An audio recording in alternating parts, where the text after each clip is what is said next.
հռչակվել որպես մեր իրական անկախության սիմվոլներից մեկը, բայց ես կարծում եմ լավագույն սիմվոլներից մեկը կարող է լինել ոսկեպարի եկեղեցին։ Պարոն Դանիելյան, հիշել ենք ձեզ մեր ներկուսակցական քարոզարշավի ժամանակ, երբ որ ոչ միայն ոսկեպարի եկեղեցում էինք, ինքը տեղում էր,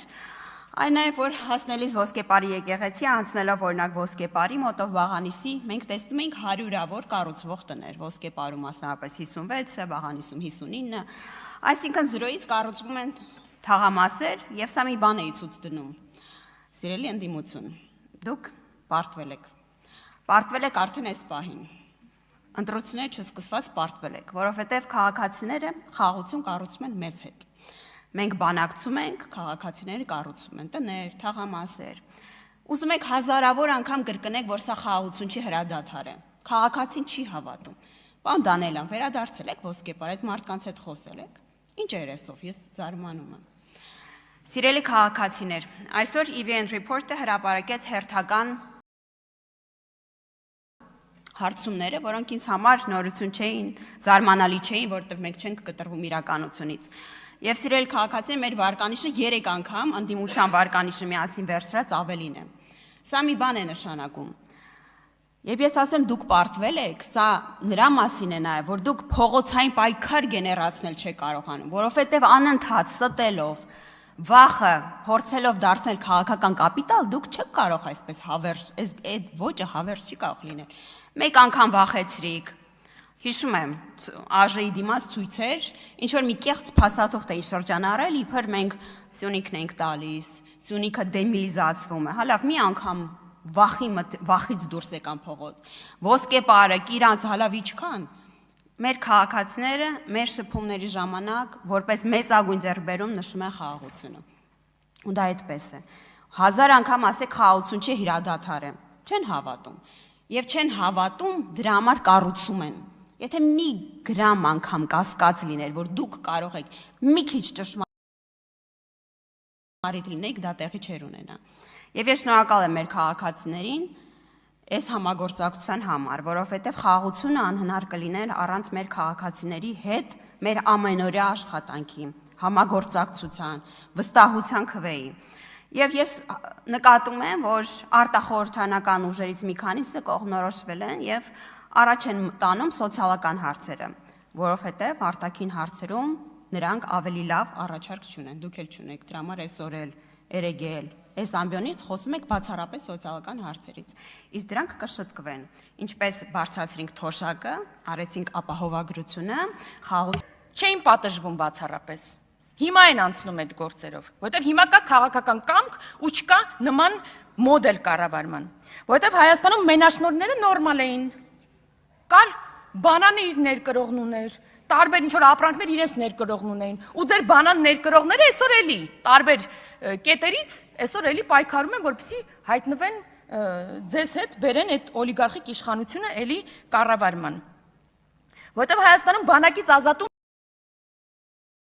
իր գինն ուներ, համասան ընդունվելը իր գինն ուներ, պրավաստանալն իր գինն ուներ, տարբեր շրջանում տարբեր գին ուներ, ու եթե միտեղ այդ գինը փոխվում էր, սինխրոն փոխվում էր մնացած տեղերում, ու Հայաստանի Հանրապետության քաղաքացին այդ Հայաստանում ապրել է, ինչ որ մի ձև առնչվել է այդ ամեն ինչի հետ։ Ու ասում եք, պարոն Արծվիկ Մինասյանն էր կարծեմ երեք ասում էր այն գույքը, որը վերագրվում է այս ապօրինի գույքի բռնագանձման շրջանակներում պաշտոնյային, երբեմն իր հետ կապ էլ չունի։ Այո, պարոն Մինասյան, երբեմն ուղիղ իր հետ կապ չունի։ Ինչի այն ժամանակ այդքան այդ հարցերում անֆայն չէին։ Էլ Քենի, էլ Վարորդ, էլ Բաջանաղ, մենակ իրանց անունով չէին անելու, բայց որ դուք ձեր շուրջն եք նայում, կամ պտտվում եք ձեզանից ձախ, նայում եք այն մյուս ֆրակցիային։ Չեք հասկանում, որ ամբողջ կյանքում չինովնիկը, պետական ծառայողը չէր կարող այդ դղյակներն ունենալ, այդ կարողություններն ունենալ, միանգամից 26 գույք ապօրինի գույքով անցնել, անշարժ շարժական տարբեր գույքեր ունենալ, մի քանի 100 միլիոնավոր դրամներ չհիմնավորված փողեր ունենալ, պարզապես չէր կարող, կամ տիկին Գյուրեղյանն ասում է, դուք վախենում եք, որ չեք կարող ձեր հիպոթեքները մարել։ Այո, տիկին Գյուրեղյան, մեր ֆրակցիայի գերակշիռ,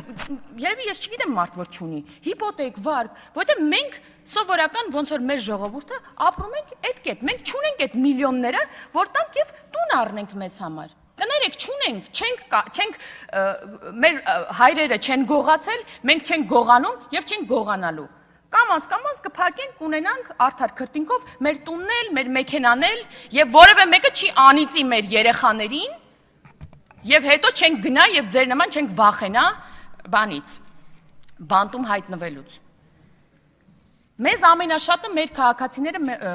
մեղադրում են ամենաշատը նրանում, որ դուք միջև մա հնարավորություն ունեք, ոչ միայն դուք, նախկին իշխանության տարբեր նաեւ ներկայացուցիչ, միջև մա հնարավորություն ունեք, ասում են, ձեր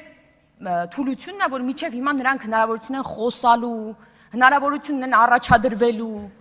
Մենք իհարկե ես ներողություն եմ խնդրում տեմպերի համար, սիրելի հայրենակիցներ, բայց պետք է հասկանալ, որ մենք եկել ենք իշխանության ու մարմիններ ենք ստեղծել հակակոռուպցիոն։ Մենք եկել ենք դատարան ենք ստեղծել իր այցյաններով, օրենք ենք ընդունել ապօրինի գույքի բռնագանձման մասին, որը այս մարդիկ գնացել բողոքարկել են սահմանադրական դատարան, այն մարդիկ, որոնք պետք է անցնեն այդ օրենքով եւ անցնում են։ Ու 1 տարի առաջ է սահմանադրական դատարանը վճիռը հրապարակել, որ հակասահմանադրական չէ այդ օրենքը։ Դրա համար այդպես է ստացվել։ Իսկ ինչ ունենք այդ օրենքով։ Այս կարճ ժամանակահատվածում այս տարվա փետրվարի դրությամբ 612.5 միլիարդ դրամ հայցագնով գործ կա դատարանում, 166 անձ է անցնում այդ գործով։ Սա արդեն դատարանում գտնվող գործերն են եւ սրա մեջ, որքան գիտեմ, օրինակ Լևոն Մկրտչյանը դեռ ներառված չէ այս գների մեջ։ 1568 անշարժ գույքի պահանջ կա, 356 շարժական գույքի, 467 իրավաբանական անձում մասնակցության։ Այս ամեն մեկը որ նայում ենք, ինչքան ջրամբար էլ կկառուցեինք, չգիտեմ, տարբեր թունելներ էլ կունենայինք, կամուրջներ էլ կունենայինք, ատոմակայան էլ, ինչ ասես կունենայինք, եթե չգողանայիք, չլափեիք կներեք արտահայտությանս համար։ Էլ չեմ ասում են օտարած պետությունից, համայնքից, քաղաքացուց են գույքերը։ Մենակ Երևանում, նախորդ տարի հիշում եմ, միայն Երևանում 70 մանկապարտեզ է կեր է, 70 մանկապարտեզ է օտարել, կերել։ Էլ չեմ ասում են մի քանի տասնյակ մանկապարտեզները, որոնք ուղղակի տենց տվել եք ինչ-որ ուրիշ անհատույց եք տվել ինչ-որ մեկին օգտագործման եւ այլն։ Որ մեկի տակ իրականում, որ մեկի տակ փորում ենք, միլիարդներ են դուրս գալիս ու դղյակներ են դուրս գալիս ու հələ մի հատ էլ միջև հիմա շարունակում եք ինչ-որ մեղադրանքներ ներկայացնել։ Ու այո, սիրելի հայրենակիցներ, այս օլիգարխիկ եւ կոռուպցիոն նախկին իշխանությունները, այո, փորձելու են Գյումրու սցենար անել։ Մեզ ասում են դուք ով եք, որ թույլ չտաք։ Մենք ձեր նման չենք կեղծելու ընտրություն, որ թույլ չտանք։ Տենց մի մտածեք, սիրելի ընդդիմադիր գործիչներ։ Մենք մեր քաղաքացուն